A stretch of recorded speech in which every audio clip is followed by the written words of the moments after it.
señoras y señores, seguimos en Prime Time y entramos en esta sección interesantísima, Gente Sana en Prime Time. Presento a su anfitrión, Ignacio Bengoa. Buenas tardes, Marino. Buenas tardes a toda la familia dominicana. Toda la semana, Prime Time para educar, para hablar de medicina, de prevención, de temas de salud, de forma simple, sencilla, con especialistas de primer nivel, muy capacitados. Hoy tenemos un tema que en verdad a mí me apasiona porque tiene que ver con mi trabajo. Vamos a hablar de un procedimiento clínico que salva vida hasta 8 personas o mejorarle la calidad de vida a más de 27 o a 27. En fin, vamos a hablar de la donación de órganos. Y para ellos tenemos un invitado que el otro día vino a hablar de muerte encefálica y nos quedamos cortos con la donación. Tengo que decir que yo me siento orgulloso de que el doctor Cuevas, David Cuevas, nefrólogo, intensivista, coordinador de trasplante, esté con nosotros porque es un médico con una capacidad humana y que encima ha dedicado esfuerzos. Él es jefe del servicio de medicina intensivo del Ney Arias Lora, en el cual él se ha ganado varias veces premios, tanto el hospital como él, específicamente como el mayor procurador de órganos. Bueno, doctor Cuevas, de verdad encantado de que usted esté aquí, qué orgullo. Muchas gracias. A ver que nos venga a ilustrar de este tema tan importante. Doctor Cuevas, muchas gracias. Agradecer de nuevo la nueva invitación, porque nada, eso me llena de mucha alegría y es un honor para mí estar aquí compartiendo con ustedes. Bueno, doctor, ya hablamos lo que era un intensivista la otra vez. Ahora vamos a, como usted tiene varias subespecialidades, vamos a decir, vamos a hablar de la coordinación. ¿Qué es un coordinador de trasplante para la población?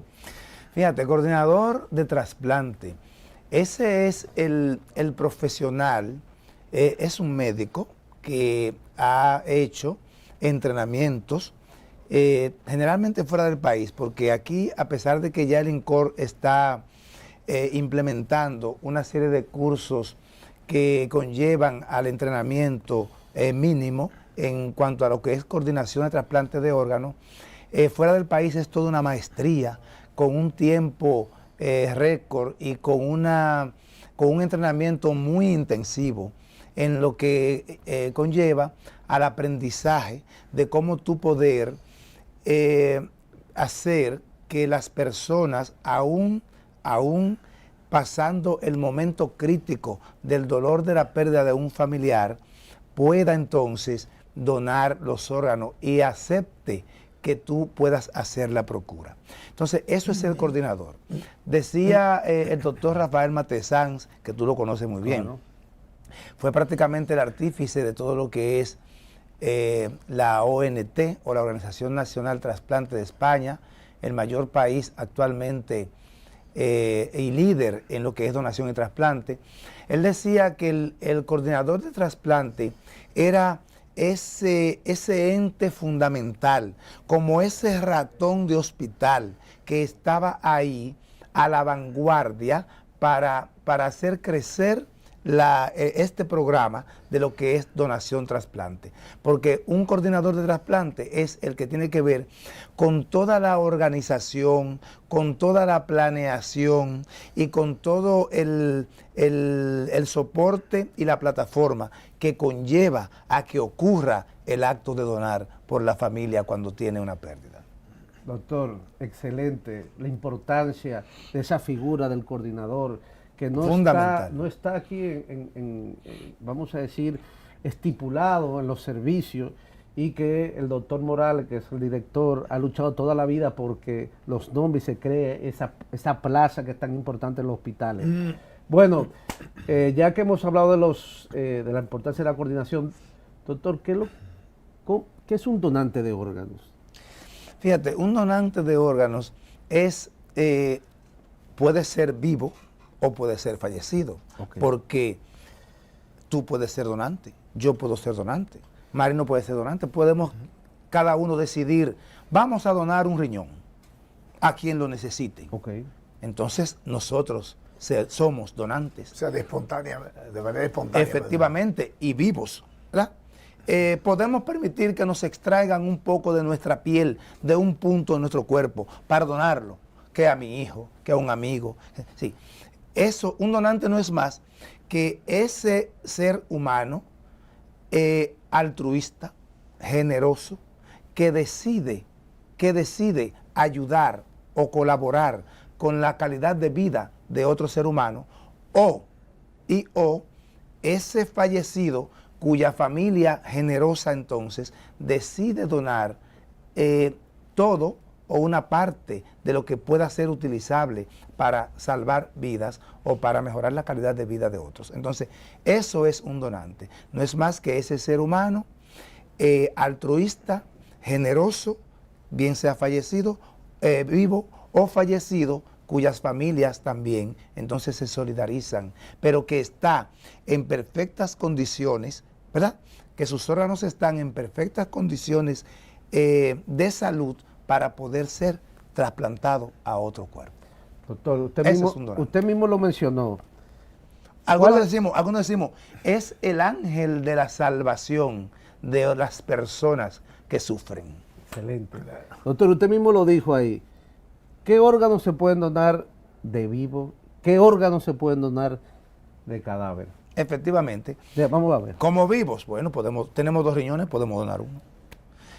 La piel, podemos donar partes de piel. Okay.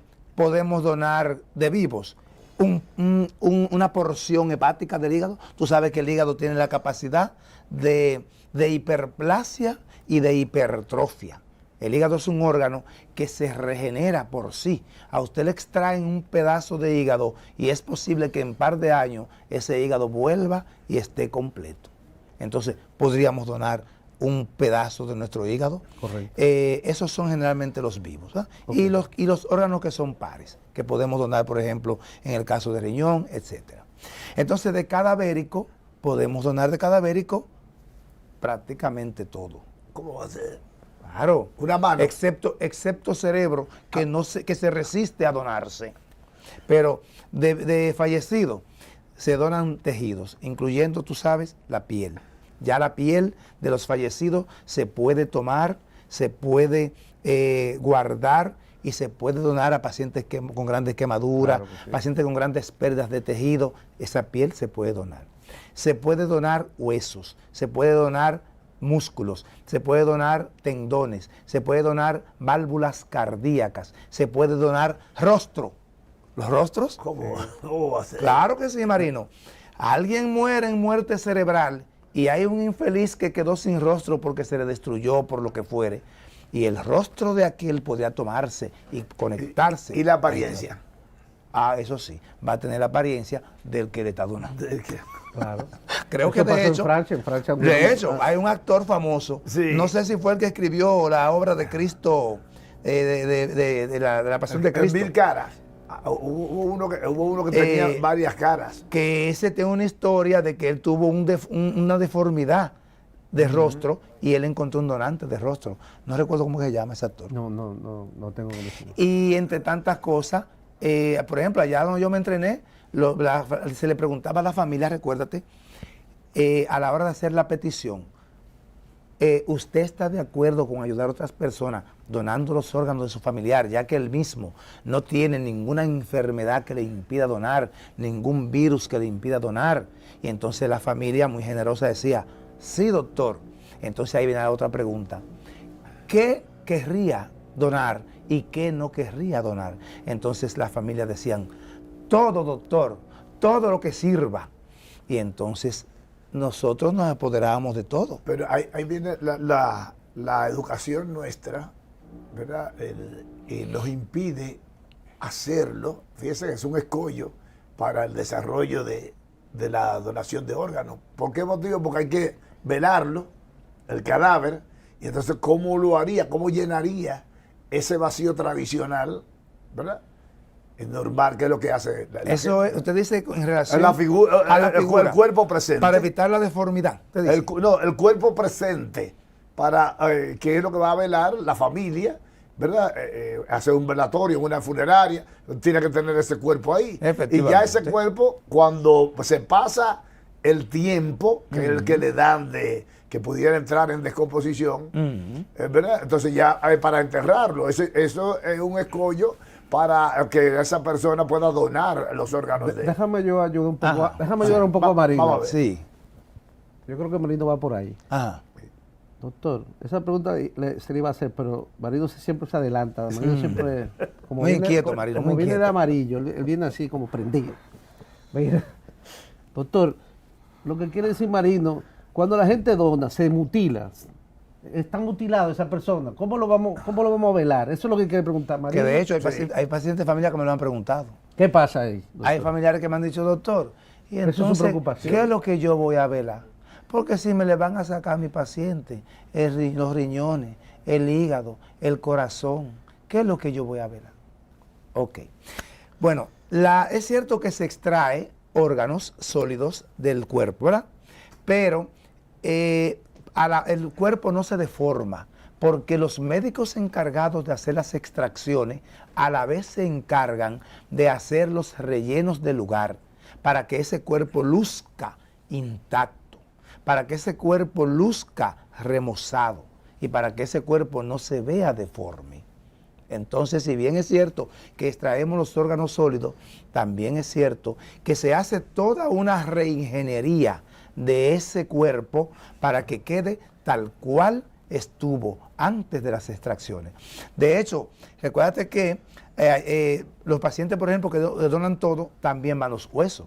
En España, donde yo me entrené, tomaban los huesos largos, los pelaban bien, los resguardaban bien y lo metían a un proceso de frío de un grado bastante bajo que lo preservaba, porque también se hacen implantes de hueso, luego trasplantes de hueso. Entonces, ¿qué se hacía? Ahí se le ponían unos artefactos que simulaban sus piernas, que simulaban los fémures, y se veía totalmente natural, no se ve deforme. Igualmente, cuando se donan las córneas ya no se está sacando el globo ocular entero, se saca solamente la telita, y entonces se le hace una sutura con un hilo sumamente delgado que pega los ojos, y los ojos se ven pegaditos como si usted estuviera durmiendo, pero ni siquiera se ve la sutura. Eso queda perfecto, porque es como si fuese un cirujano plástico el que trabajara ahí. Y los que son los médicos que extraen esos órganos tienen el entrenamiento para hacer las extracciones sin dejar deformidad en el cuerpo, porque ese cuerpo se respeta y se le mantiene y se le genera, se le da un tributo como tal cual estuviera con todo. Doctor, excelente explicación. Doctor, una pregunta. ¿Cómo se produce el proceso de la donación? El paciente tiene un accidente, ahí mismo se puede sacar los órganos para trasplantar, se puede sacar esos órganos en una finca de una gente rica y trasplantarlo. ¿Cómo se produce la donación? Explique los pasos para ilustrarnos, muy buena para pregunta. aclarar. Muy buena pregunta, porque fíjate, el proceso de donación-trasplante es como su nombre lo dice, es un proceso sumamente delicado y complejo. El paciente llega al hospital producto de un accidente de tránsito, producto de agresión a arma de fuego, producto de agresión con un bate, palos, piedras, etcétera, ¿verdad? Pues sabe que a pesar de que 70% accidentes de tránsito, hay otro por ciento que tiene que ver con agresiones físicas, ahogamiento y otras cosas. Entonces, el paciente llega y se recibe en la emergencia del hospital. El paciente se le calcula su Glasgow y si está en coma, el paciente se intuba, ¿verdad? Y se conecta a un respirador. O sea que el que se murió no valió. El que se murió en la calle. Claro que no. ¿No valió? No. ¿Ese no puede ser donante? No puede ser donante. ¿El que se murió en la finca tampoco? Tampoco. Porque el que se murió en la finca sin la asistencia médica, ¿verdad? Esos órganos, inmediatamente el corazón se detiene, esos órganos entran en un proceso de descomposición que no van a servir para nada. El que llegó muerto al hospital, entra en un proceso de descomposición en las primeras horas. Claro. Porque ya no hay la circulación que se encarga de llevarle el oxígeno a los tejidos. Doctor, llegó vivo, llegó grave, ingresó en intensivo, usted lo intubó, hizo el Glasgow, que ya explicó. ¿Qué pasó ahí? Entonces ahí, ese paciente que llega grave al hospital, por ejemplo, con un traumatismo craneoencefálico severo, ¿verdad? Que es un golpe que de 200 pacientes, de 100 pacientes, 10 pueden tener el grave, el traumatismo craneoencefálico grave y que necesita un respirador. Okay. Ese paciente se intuba e inmediatamente se inicia la llamada reanimación. Se reanima el paciente con líquidos, se baña el paciente, se intuba, se pone un respirador y se hacen los estudios del lugar y se comienza a poner medicación al paciente, buscando reanimarlo. ¿Por qué? Porque de 10 pacientes que llegan, tú puedes reanimar 7, 5, 6 que pueden salvarse. Hay otro por ciento que se muere, porque recuérdate que... Pero también usted va a luchar por salvarlo. Lógico, ahí Claro. comienza la lucha. Claro. Ahí comienza la lucha porque además de que, recuérdate que aquí el porciento de pacientes con traumatismo craneoencefálico, las edades oscilan entre los 16 y 50 años. Sí, son jóvenes. Es una población muy joven. Sí. Se inicia el proceso. Una vez se hace el ingreso en emergencia y se reanima en emergencia y se estabiliza en emergencia, entonces contacto con intensivo. Doctor, aquí tenemos, la cama está lista, súbanlo. Ese paciente entonces se sube intubado con un respirador portátil, manteniendo el oxígeno del paciente y va a intensivo. Okay. En intensivo se continúa con el proceso de tratamiento a los fines, ¿no?, de salvar esa vida. Generalmente recuerda que los pacientes con traumatismo craneoencefálico severo, su recuperación puede comenzar al 14º día. 14º son 14 días. ¿Ah? Sí. Ese es el 1% de un 35%, ¿verdad? Un 77% se tardan un mes para recuperarse. Un mes ahí ingresado. Sí, y otro por ciento, que es claro está menos, se tarda 60 días para recuperarse. Wow. Es un traumatismo craneoencefálico severo. Pero ¿qué sucede? Que muchas veces en este proceso de manejo de los pacientes con politrauma y con traumatismo craneoencefálico severo, existe hasta de entre un 2 y un 14% que pueden caer en la muerte cerebral por más lucha que hagamos, por más ciencia que apliquemos, por más medicamentos que nosotros suministremos.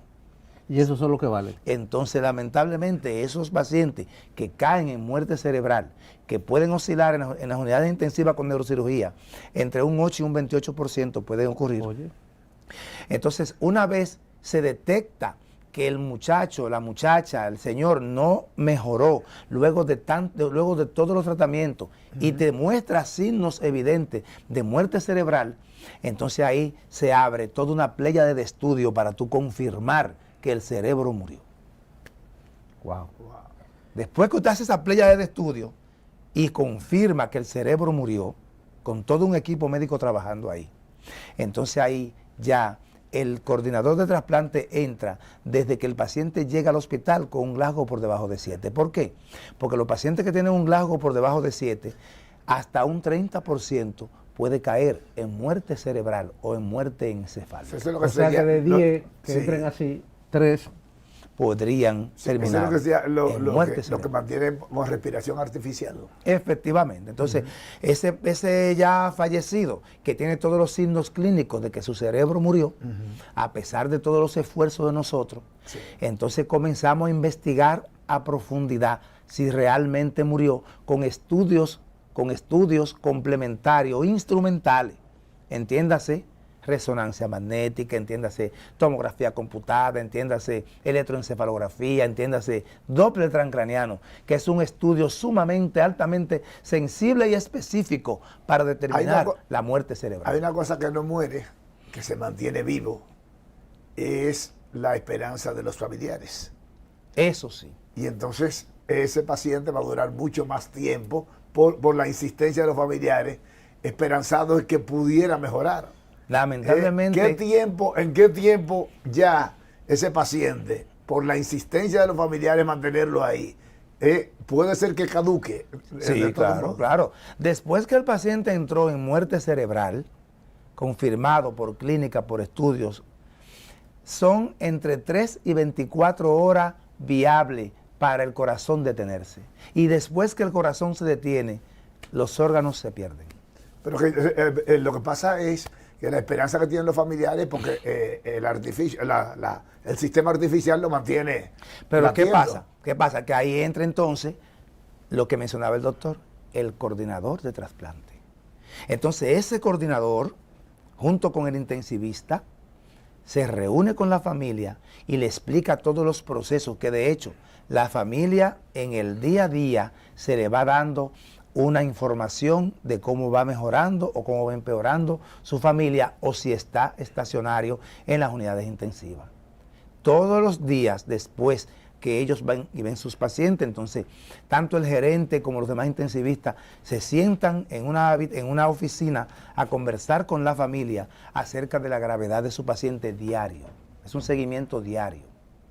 Pero ¿qué pasa? Cuando ya llegó el dato de la muerte cerebral, entonces también se reúne con la familia, el coordinador de trasplante, junto con el intensivista, y ahí ya le explica a la familia que ya lamentablemente no es que su paciente está en coma, es que su paciente lamentablemente ya murió, porque la vida reside en el cerebro. Todo lo demás que tenemos no son más que órganos encargados de trabajar para nutrir esa masa encefálica. Ahí vive la vida de nosotros, nuestras emociones, nuestro espíritu, nuestra alma, todo está ahí.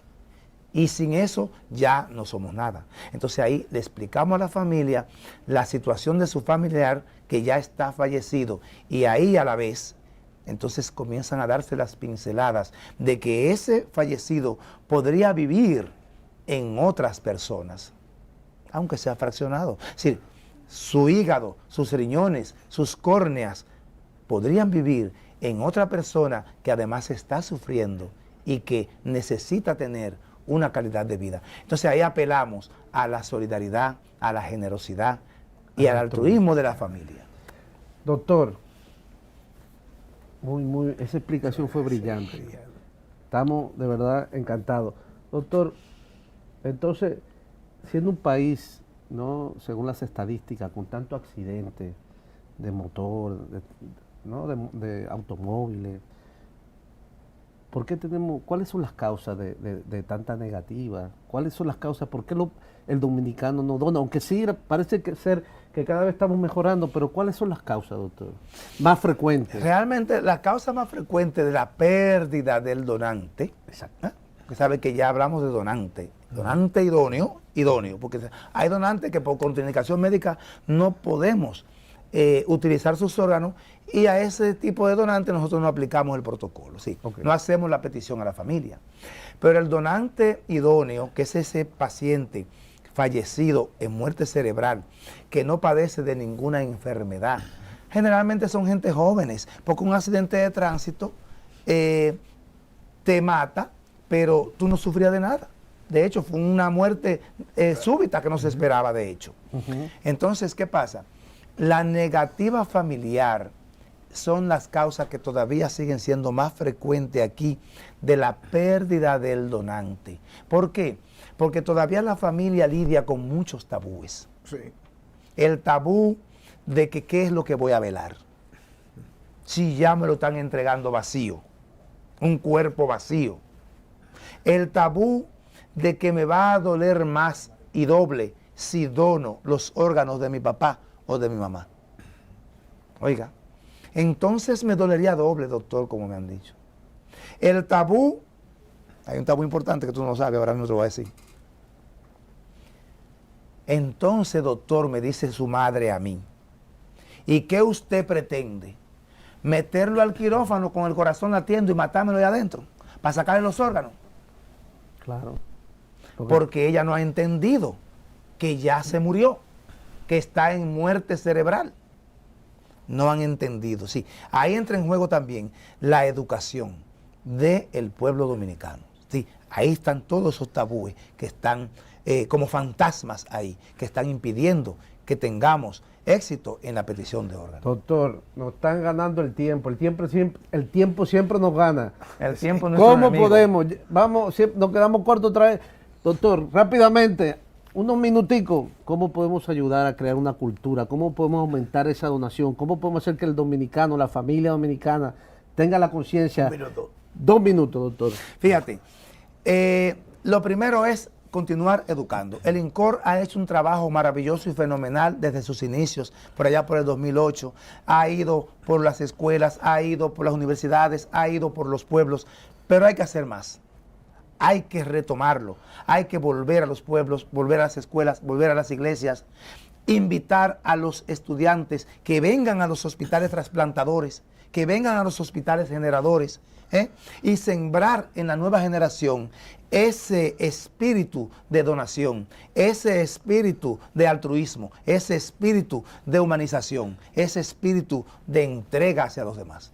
Bueno, se nos acabó el tiempo, doctor. Doctor, encantado. Doctor Hay que Cuevas. continuar hablando de esto. Sí, hay que continuar. Vamos a hacer. Siempre nos que quedamos el cortos. doctor le invita nuevamente a Claro, su sección. siempre nos quedamos Muchas cortos gracias. con el doctor. Muchísimas gracias, doctor Bengoa, doctor Cuevas. Señores, hasta aquí Prime Time.